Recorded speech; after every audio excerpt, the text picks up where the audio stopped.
Welcome to the Limbwalkers podcast. I'm Jim Delo. He's Will Glaros. Hi, Will. Hey, Jimmy. How you doing today? I'm doing okay. And she is Adriana Alvarez.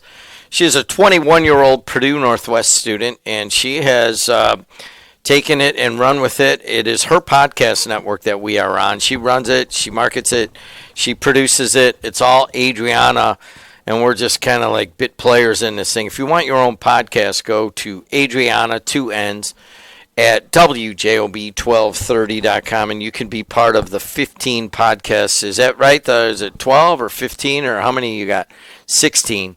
All right, so she must have added one in the last 24 hours. And I don't know. Will people think that it's a little bit much to have somebody that's 21 years old basically running WJOB content? It's a 102-year-old radio station. It's an institution around here. A lot of people look to me as the owner.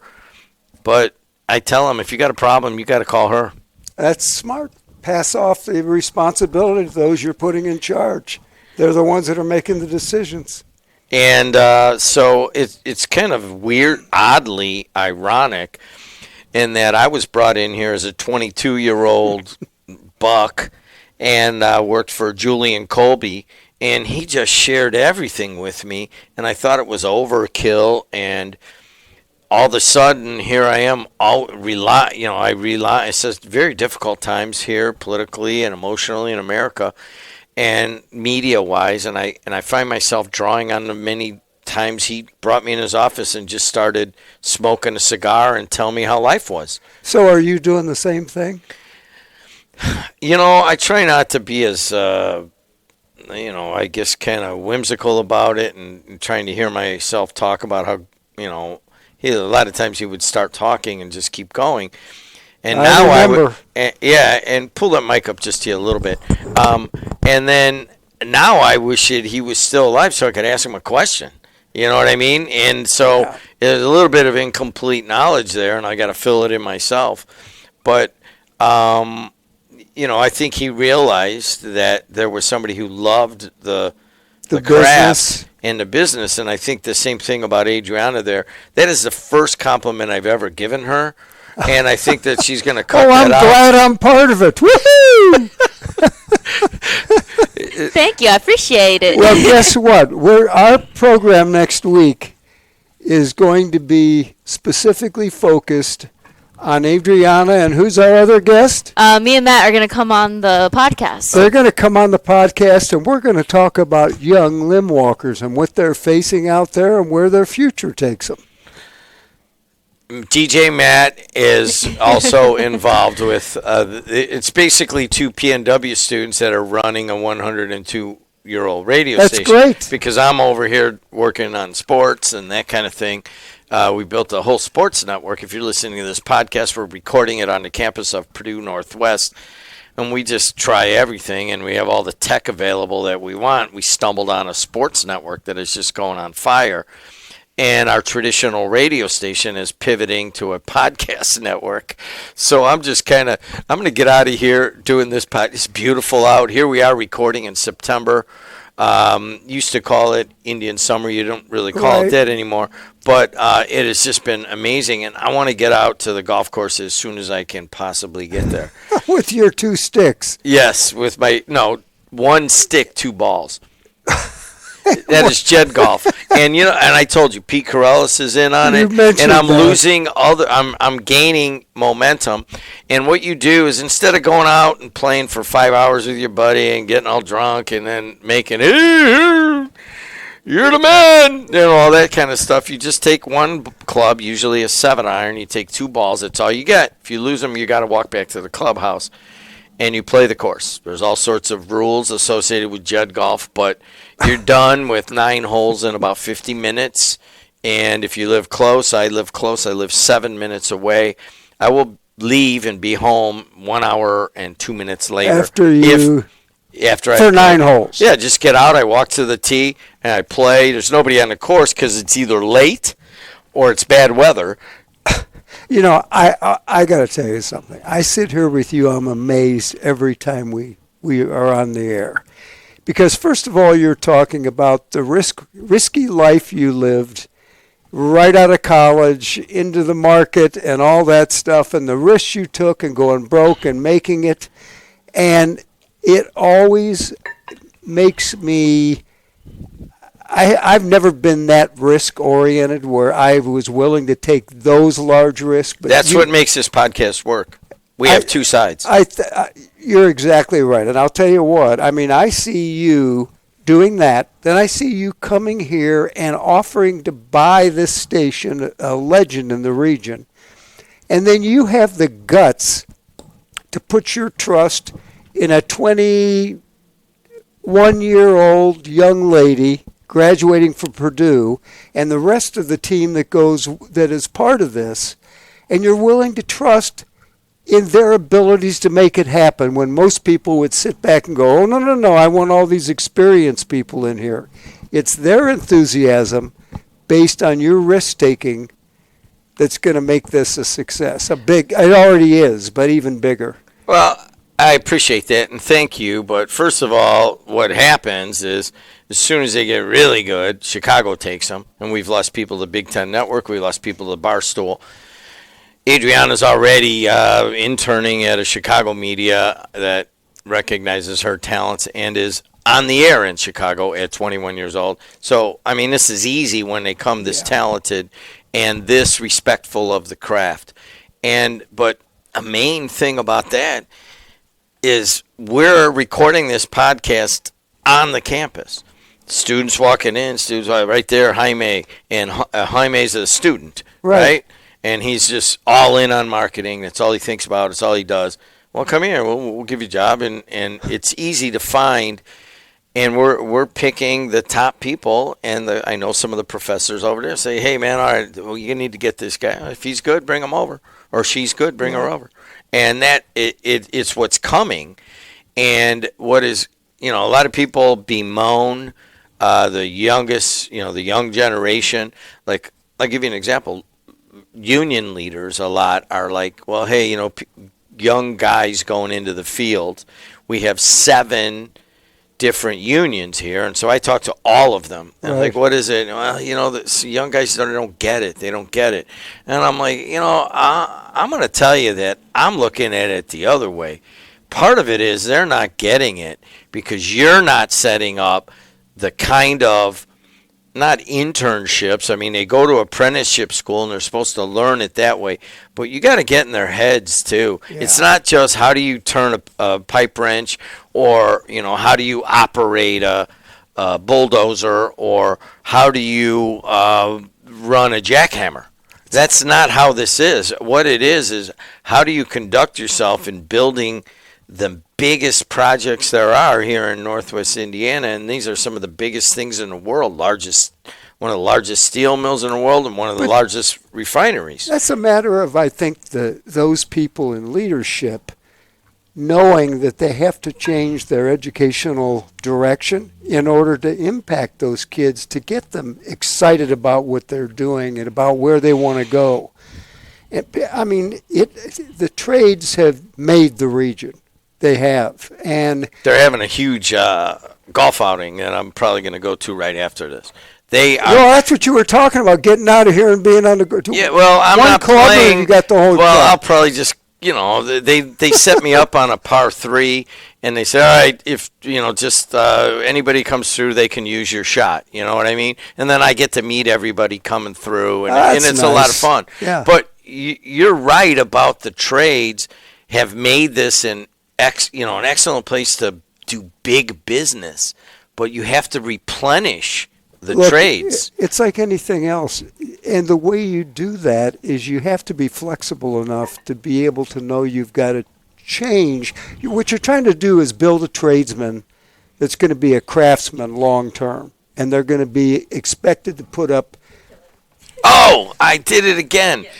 She can't stand. No, we're live, but she can't stand when I say she, the content manager of the WJOB podcast network, doesn't like it when I put my coffee cup down so loudly. We gotta get some coasters. That's all that it is. Oh my God! It is. Is that a gene in women? No, it's because all I hear is clink, clink, clink when he's talking. I don't care about the rings on the table. That helps wake me up every 3 seconds, so I'm good. This is good. I was like, no. And I was just like, he knows. No, he doesn't. Clink, clink, clink. I'm like, no. So continue. So on these apprenticeship programs, and these guys all write me big checks and want to get in on the high school connections. Sure, and absolutely. they want the future. They want to reach the future plumbers or carpenters, laborers, all of them. And I don't really push with this idea, but maybe I should. It's like when you go into those apprenticeship schools, I wonder if they are teaching you not just the craft, but the craft mentality. When I came up as a laborer 41 guy, I got a permit as a 16-year-old, and then I worked all the way through the summers, and then I worked a little bit after I was in college and thought maybe I'd go in, being a laborer and a contractor and that kind of stuff. But at every step of the way, there was somebody on a job that took me aside and said, hey, listen, you know what? One of them was, this is, you're not a bad worker, but when I tell you to roll up a hose, I can't even take it, so I'm going to show you how to roll up a hose. And it wasn't just showing me how to roll up a hose. He was showing me the attention to detail. Yeah. And he was showing me that you need to show younger laborers how to do certain things that they are weak at. And it was almost like you had your apprenticeship, but you also have your mentorships on the job sites. And to some extent, I feel like that's missing a little bit in the trades. Well, I think that may be expectation of the people coming in, assuming they know it. I mean, if you've got a history of a family where one generation after the other's been in a trade, they learn to do it a certain specific way. Yes. And now you've got people coming in who have no experience. In fact, the trades for a while look like, what's the future? Where's it going out there? It's here forever. And the bottom line is, you've got to have that continuum of education. I don't know how they're doing it right now in each of the different trades. My guess is they've got it figured out and they're trying to do it. The flexible part of this is the student is coming, and depending on the age of the training group, if there's a fairly significant difference, you're going to have different ways of having been raised in expectation. Well, we just don't work that hard. Or we don't, like today, we've got a meeting at 10 o'clock. I'm making this up. And people will go, well, what the heck, if we get there at 10:10, no big deal. I will tell you, my wife and I laugh about this all the time. We get wherever we're going as a couple or individually on our own, for appointments or whatever, we're there a minute before we're supposed to be there. That, to me, is a common courtesy you pay to people. Today, a lot of people don't take time that seriously. I think it's in respect to the time that the individual is willing to give you. You honor that time. Adriana, Miss 7:12 in the morning over here. Is that late, Adriana? I'm kidding. I'm joking. What do you mean? All right. Like, we're talking about the younger generation. Mm-hmm. She was doing her homework. Yeah. I'm doing research for my marketing class, actually. Oh. And flexibility. He's saying that the younger generation does not all pay as much attention to time as we would have in previous generations. I think it's a different way we pay attention to time. So, for instance, I think now depends on what they work as, but for instance, my brother, he works at Lear Corporations here in Hammond, and he does the night shifts and the day shifts, and he'll switch on and off. Like, so, for instance, his schedule may be Mondays and Wednesdays he's working day shifts, Tuesdays and Thursdays he's working that night shift, and he has that concept whereas, okay, I may be working 12 to 16 hours a day, but I have my day for this and I have my night for this. It's kind of like a different concept of time. For us college kids, we'll think of it as, okay, if I have to go to work from, for instance, today I'll probably work from 7 until probably noon here in the studio, and then I have 2 hours, and I go to class, and then I continue doing more work later on in the night. And it's just kind of like we see the hours of the day as until I feel that I'm burning myself out, that's when it's time to stop, opposed to as at 8 o'clock, I'm done working for the day, I can do the rest tomorrow. I think we have that concept of there's not enough hours in the day, so we have to kind of cram everything into there. Yes, we may be exhausted the next day, but at least everything's done. But when you have a meeting or an appointment at a specific time, how important is it to you and to get there actually on time? It depends the importance of the meeting, yes. I would say that I've grew up on the concept that if you have a meeting or a job interview, you are there 15 minutes beforehand. And because 5 minutes early is on time, but on time is late, we have that concept, especially with job interviews and especially in sports as well, because you're late to practice, you're running, and nobody wants to run. You should teach a course. We'll see how much they get out of that, yeah. But I think Adriana brings up a good point.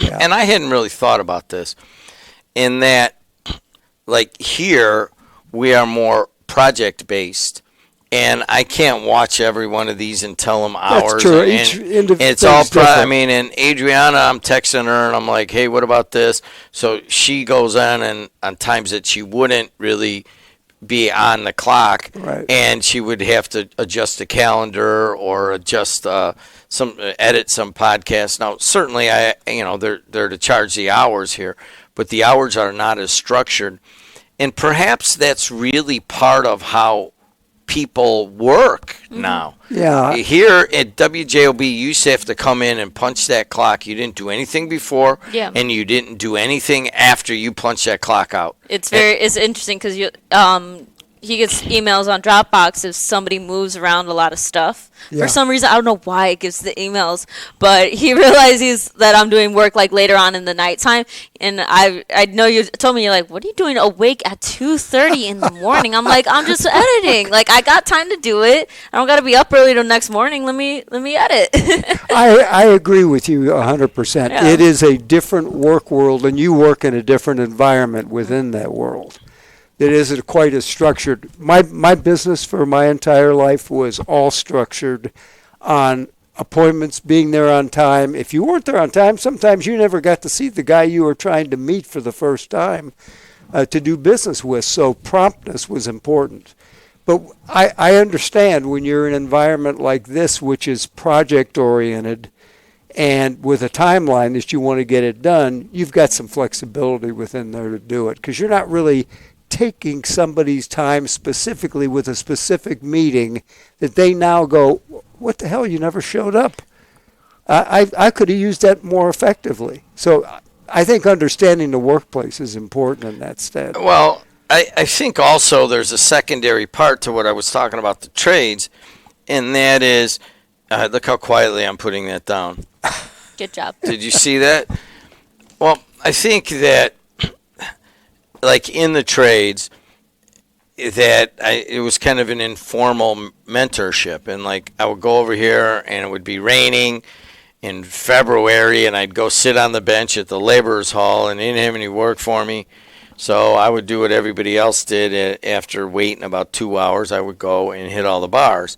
Well, then all of a sudden you're hitting the Kennedy Avenue bars with other people that don't have work that day, but may be experienced. And all of the trades were right there on Kennedy Avenue, so you may be drinking with an operator, or the carpenters were over here a little bit further away, but our operator or a plumber or a pipe fitter, and you're talking about different things on the work site, and you would learn what their issues are and how they approach things, and it just kind of settled into you informally. Well, they're not doing that. I mean, somebody, a young laborer comes to work, he never sees another older laborer, probably doesn't want to listen to him or her, and there isn't that connection. And that has bothered me about how do you pass along the attitude of the craft. And it's different. Now, like, here we are at WJOB. I mean, not a lot of people pick up on the craft of radio and the craft of audio. Yeah. and Adriana has kind of gotten into it, and you could see it. And, that's a kind of a declining art. It's coming back very quickly. But you have to notice it. Most of the people here just gravitate to sports on TV. It's very exciting, okay? Right. And what we're doing right now is kind of exciting, and that's a podcast. But radio itself, kids don't want to know about it. They don't want to learn. Yeah. And it's not how they communicate or get their information any longer. Yes. We're talking to, my name's Jim Deedlow. This is Will Glaros. And we do record these podcasts live on AM 1230 and 104.7 in Hammond, Indiana. So we can't take a break or anything. We just keep going. But I don't really have to. That's why I always go to the bathroom before. But I do want to mention that if you are watching it on YouTube, which would be WJOB 1230, or in other areas, Will Glaros has now grown a goatee. Yes, I have. Is that what that's called, Adriana? When a totally gray-haired individual lets, I don't know. What are you talking about? I was gonna say goatee's just a universal term when you have the hair right here, on your chin, and a little bit above the mustache. I think. Yeah. Well, that was till this morning. This morning, I always try to grow the beard. I like that kind of rough look that goes with a full beard. The problem is you can't see mine from the ears down to about here, down to about the bottom part of my jaw. I mean, it's bad. But I do this once a year. I get dirty, and then one morning I wake up and I go, God, I hate doing this every morning, and I just cut it off. And that's it. Well, It'll be gone in a week, maybe. The thing about, I got a buddy, he's actually a brain doctor I went to college with in Los Angeles. And once in a while he grows a goatee, and it's all gray since he was 35. Well, I've been gray since I was 32, I think. Yeah, same idea. And I'm like, dude, I just want to tell you that when you grow a goatee, you look like a freaking billy goat. And he's just like, oh, thanks. Yeah, no, but you don't look nearly as bad as Dr. Naylor, but not as pronounced as, I don't mean bad, but pronounced as Dr. Naylor.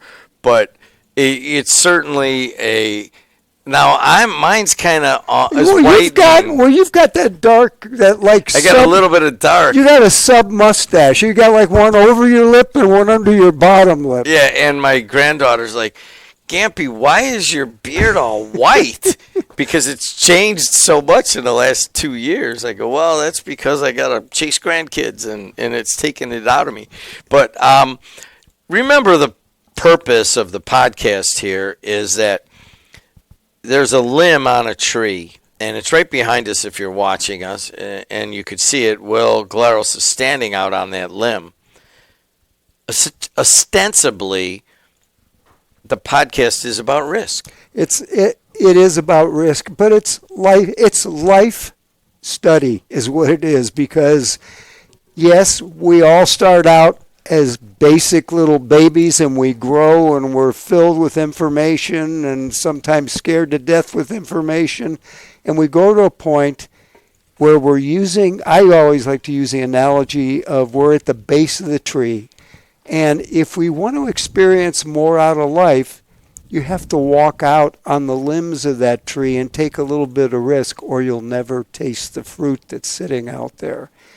Sometimes it's minor steps that people take, and it's each individual's decision in life. I can't make them couldn't make them for my kids, can't make them for my grandkids, can't make them for other people. You have to have something within you that you want so badly that you'll take a step out and risk a little bit to get there. Now that comes from a man who has lived 50 years in risk assessment, which is insurance. Yeah. Health insurance, life insurance, business insurance. It is all basically a hedge against something going wrong and I need to access my insurance. And inherent in insurance people are people that are very aware of risk. Yeah. I mean, that it is right at the top of mind, and tend to not walk out on that limb as much. You're talking about insurance people? Yeah.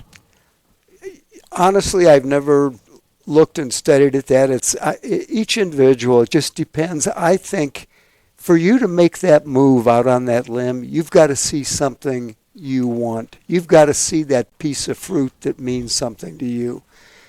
I mean, I've been through it a number of different times. I've got a dream right now that I want to make happen.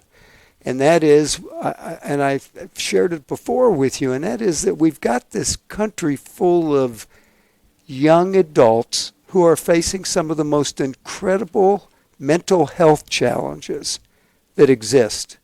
The differences between the political parties, the hate that's going on, the shooting like this past week. And we need to be training and taking these kids and preparing them to meet those types of issues they're going to face in their life. And we don't do that. What we do is we wait till they're facing the issue, and then we come back and say, here's the tools to help you deal with that. Wouldn't it be smarter to prepare people to deal with it before the issues come up so that they're prepared and they look at it and say, okay, this is a life decision. Do I make this decision? How do I make it? Who does it impact? Having those skills, I want to help teach kids how to have those skills so they have mental wealth. They actually get something that it's inherently within them to have this mental health and wealth that is so valuable to them in being able to take those risks and to venture out on that limb. It's a new thing, Jim. And I've had I wanted to win the Hammond Times Junior Golf Championship 60 years ago. How'd that go? I won it. Really? Because I put myself to work. Are you still a decent golfer? I don't play much because of my knees and everything else. I can be tolerable. Maybe not in your two-club golf game. But I'd almost like to try one day, but you got to let me go in a cart. All right, so, the thing that I did in the last podcast with Matt Hansen, episode 76, I believe, on mastering local marketing, is I was very surprised. He wanted to come in and tell all the times that he failed in marketing. And I'm like, wow, and I made a joke. I go, this is like the Matt Hansen Failure Hall of Fame. And he's like, oh, absolutely. I want failures. I want to know what I did wrong. It's feedback from the market and feedback of telling me where to go next. He goes, yeah, I mean, in the beginning, I didn't like to fail. Nobody does. But then I learned, wow, this is where I learn. Yeah. What is your attitude toward failure? Exactly the same as Matt's. I do believe that with each time that you go out and venture to achieve something and you fail at it, you learn a couple of things. Number one, do I want to proceed to do that again with a little different method to see if I can make it work? Do I quit? What do I do? You learn from failures. From each failure, you can learn something about the field you're dealing in, and you're not doing it successfully and you fail. Or it can be in your attitude. It could be in the way you apply yourself to achieve the goal you're after. I mean, I'm a firm believer that if you want to achieve something, you need to plan it in here subconsciously. And the best way to do that is to write it down on paper and read it multiple times every day. Setting goals. That's how you do it. You find something you want badly enough, this brain will find a way to get you there, especially if it means enough to you. Adriana, I was looking on my phone for the Limbwalkers Creed. I think I just have it on my keychain over there, but we'll get it as a sign there. There you go. Thank you. We'll get it up on the screen, but I want to read it one more time because, I'm a slacker and I'm a risk taker, and Will has always been a very focused person. And he's also a risk taker, but he will, understand the risk a little bit better. I'm just like, hey, why not? And so there's a little bit different attitudes. But I'm starting to come around to this, and that is I'm special and unique. I will define a vision and plan. I will be disciplined, positive attitude, work hard, go the extra mile, look for the best in everyone, learn from adversity and defeat, help others to grow, which we were just talking about, and honor time. And that's one that I didn't quite get, but I kind of get into it a little bit more as I'm getting a little bit older. And it is not a bad creed if you can just pick one and kind of bring it through your mind. But the one thing that sticks to me out of doing this podcast many times with Will is something that's kind of hard to define, but as he's saying, write it down and write it down and write it down, and it gets imprinted on your unconscious, subconscious, and you can kind of be drawn to it. I'll give you an example. You're sitting 120 yards out, for golfers will understand this, and 135 yards out, right? And you're younger, you pull a 9-iron out, you're in your 40s, you pull an 8-iron, pulling 40 and up, 50 and above, you probably pull an 8-iron out from 140, right? So you pull out your 8-iron, and the pin is stuck way in the corner of the green. And you know that it is a sucker pin, and that you should not go for that pin. You should go for the center of the green. And that's what you're taught. You're saying, hey, just go there. And Lee Trevino was always really good about it. He's like, just go for the center of the green. Your mind will take, if you're that good, your mind will kind of kick you over here to the part of the green that you may want to get a little closer to. And that's kind of how I compare to what you have said.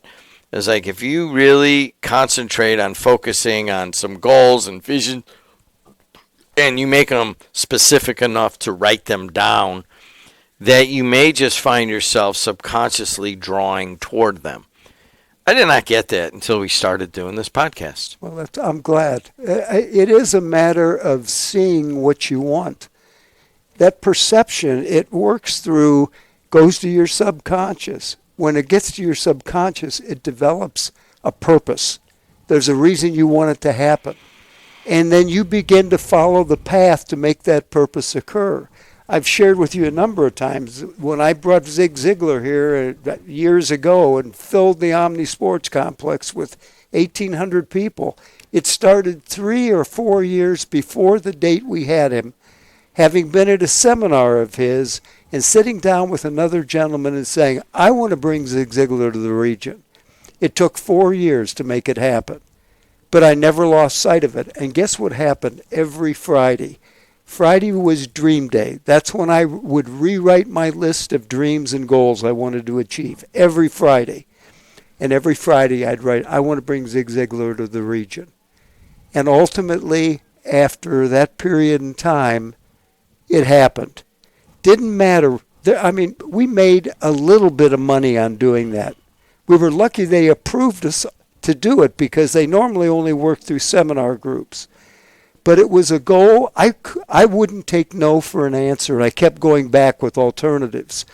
And we finally made a 4-year-old written down on paper a goal. But every Friday during that period, and since then, that goal list has been written every Friday what I want to achieve. Right now, the major thing in that goal list is to find a way to teach kids at earlier ages these things they need to know about goal setting and discipline, never giving up, having a positive attitude, treating people with kindness, being humble.